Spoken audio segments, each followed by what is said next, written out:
Hello, today I have two questions on circle geometry here. Now we have this is question 1 and this is question 2. We have to find angles W, X, Y, and Z. Now let's start with this circle geometry diagram 1. The first thing I would like us to look at here is the fact that this line from the center of the circle to the circumference is the radius of the circle, and also this line from the center to the circumference here is also the radius of the circle, telling us that this line is equal to this line. So it is an isosceles triangle because the two sides are equal. So from there we can get the base angles of this isosceles triangle. Anytime you want to obtain the base angle of an isosceles triangle, what you just need to do is to subtract this vertical angle from 180. So 180 minus 64 is going to give us 116. Then after subtracting it from 180, the value obtained, which is 116 in this case, is divided by 2. So we just simply divide, we say 180 minus 64, and that will give us 116. And then we divide the 116 by 2 because the two base angles are equal. So 116 divided by 2 is going to give us 58.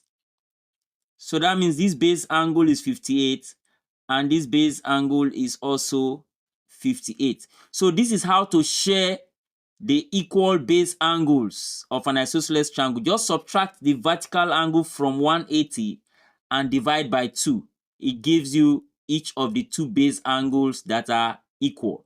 And then for you to be sure, what you just need to do is when you add all the three angles, it will give you 180. And then that tells you that your values are correct.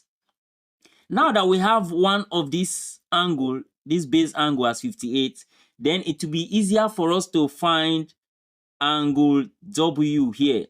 Because if you look at this shape, A, B, C, D, it is a cyclic quadrilateral because all the angles or all the edges are on the circumference of a circle. Take note of that. All the edges must be on the circumference of the circle. That makes it a cyclic quadrilateral. Now that we have this as cyclic quadrilateral, we must remember the theorem for a cyclic quadrilateral, that the opposite angles of a cyclic quadrilateral are supplementary, meaning that adding them together will give you 180 degrees. So if this is 58, for us to get angle W, we simply say angle W will be equal to 180 minus 58. Because the sum of the two is 180. So subtracting 1 from 180 gives you the other 1. So from there, we can get the value of angle W as equal to 180 minus 58 is going to give us 122 degrees. So that means the value of angle W is 22 degrees. So now, the next thing for us to do is to find the value of angle X. Don't forget, I have another circle geometry question here, so I'd like you to watch to the very end so that you understand how the two of them are solved. Now, this angle here, X, as you can see, is at this end where two lines are exactly, one is equal as compared to this other end, and then the other line is also equal as compared to this other end. Now, don't forget that this line is the radius of the circle, and this line is also the radius of the circle from center to circumference. So this line is also the radius of the circle. So we can see now that this line is equal to this, just as this line is equal to this line. So you will agree with me that these two angles will be equal. So this angle will also be X. These two opposite angles will be equal. Why? Because equal lines subtend equal angle on the circumference of a circle. Don't forget that rule. So because this line is equal to this line and this line is equal to this line, so if these two lines are making angle x, the same two lines, just like this one, the same two lines will also make angle x. We should remember that equal lines subtends equal angle at the circumference of a circle. So from there, we should just know that the short trick here is that these two angles, summing up these two angles, is also give us angle W. But let me now take you through that short method. Let me prove it to you. Like I said, this x plus this x is supposed to give us W. So when we divide W by 2, it's supposed to give us angle x. But let me prove to you why it is simply the sum of the two that give you W. Now, if you check this line that I just sketched now is also the radius of the circle. So that means these two angles will be base angles. So that means this is x. Hope you can see that. And then because the base angle of an isosceles triangle are equal, this is an isosceles triangle. These two sides are equal. This is R and this is also R. So the two sides are equal. So telling us that it is an isosceles triangle where the two base angles are equal. So if this is x, this base angle is also x. Similarly, this is also an isosceles triangle because we have this line as R equal to this line as R. So this is also an isosceles triangle. And so the two base angle will also be equal. So if this base angle is x, this base angle here will also be x. So you can now see the reason why I said the short method is simply adding these two x angles gives you this. You can see now the two x have become these two base angles that I usually call sum of adjacent base angles of two isosceles triangles.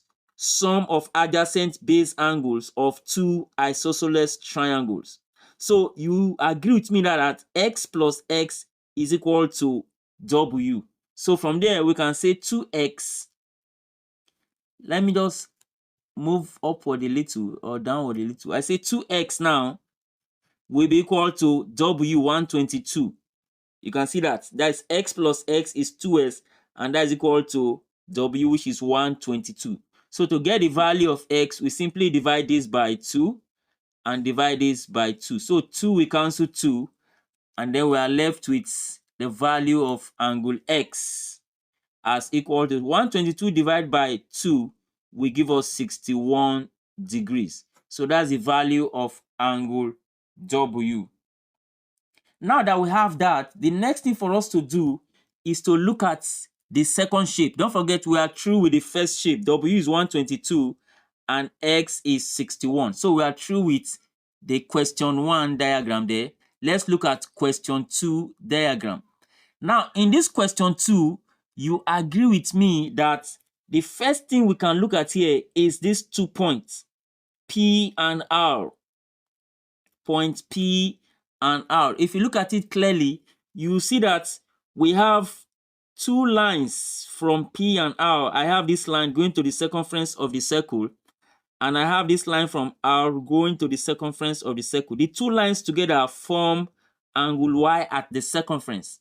Then using the same P and R, I have another line moving to the center of the circle, and from R, a line moving to the center of the circle. Together they form this angle at the center. So in such a situation where lines are coming from the same point and a pair goes to the circumference while another pair comes to the center, we should remember the rule that angle at center is twice that at the circumference. So that will tell us that if this is Y, which is at the circumference, then the one at the center is twice the one at the circumference. So the one at the center is twice the one at the circumference. So here will be 2y, this angle will be 2y. Now, the trick here is to remember that the sum of these two is 180. That is just the short method to apply. But let me show you why. This is the radius of the circle from the center to the circumference. And this is the tangent. Don't forget, an external line touching the circle is the tangent. So this is the radius onto the tangent. And don't forget the rule that wherever a radius line or a line coming from the center of the circle meets the tangent of that circle, at the point of contact, the two lines make 90 degrees. The two lines are perpendicular, meaning that they make 90 degrees. In the same way, this is the radius and this is the tangent. So using the same rule, this radius and this tangent make 90 degrees with each other. And then this is a quadrilateral, sorry. This is a quadrilateral, a four-sided figure. And the sum of angles in a quadrilateral is 360. So if we already know two of the angles as 90 plus 90 to give us 180, then the remaining 180 has to be these two angles sum up together. Don't forget, we have 360. Two of the angles are 90 to give us 180. So out of 360, we have 180. So the remaining will be 180 because 180 plus 180 is 360. So the remaining, which is 180, will be the sum of these two angles. So in a short form, what we just need to do to get the value of y is to say that 2y plus 58, that is the sum of these two angles, is equal to 180. And I've already given you the reason why it is like that, the short method. So from there, we say 2y is equal to 180. When this plus 58 comes to this side, it becomes minus 58. And then 180 minus 58 will give us 122 degrees. Then for us to get the value of y, we simply divide this by 2 and divide this by 2. Don't forget, 2y is equals to 122. So we divide both sides by 2 to get the value of angle y. So that will give us angle y as equal to 122 divided by 2 will give us 61. So angle y is also 61. Hope you can see that now. Then now I can simply write y is equal to 61 here so that you know what we are doing there. So now the short rule, if you have been following me in my videos, you observe that the sum of these two, the short method to get z is just to say that the sum of these two angles will give you 61. So from there you can get the value of z. And the reason is the same reason, that sum of adjacent base angles of two isosceles triangles. Sum of adjacent base angles of two isosceles triangles. But now let me prove it to you so that you see. If I trace a line from here to the center of the circle, you will agree with me that this line that I just traced now is the radius of the circle, just as I've said that this line is the radius and also this line is the radius. So that means this triangle is an isosceles triangle.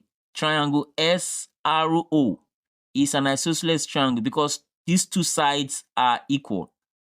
So that tells us that the base angle of an isosceles triangle are also equal. So if this is Z, that means this angle here is also Z. That is just this small angle here. From this line here that I trace to this horizontal line here is Z angle Z because they are base angle. In the same way, using this as an isosceles triangle now, because this is R and this side is also R, so this is also an isosceles triangle. So if this is 29, then this other base angle is also 29. So you can see the reason why the sum of this angle at the top is now 29 plus Z. You can see it now. That is 29 plus Z, and that is the rule that I say sum of adjacent base angles of isosceles triangle. So these two isosceles triangle now, their adjacent angles now have become the sum that will give us this vertical angle as 61.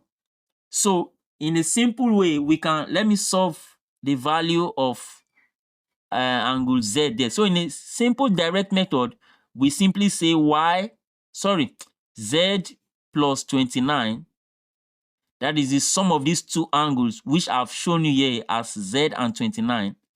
The sum of the two angles is equal to this vertical angle that we obtain as Y, which is 61. So the sum of the two angles is 61. That is the vertical angle there. So from there, we can say Z. Don't forget, this is Z, not 2.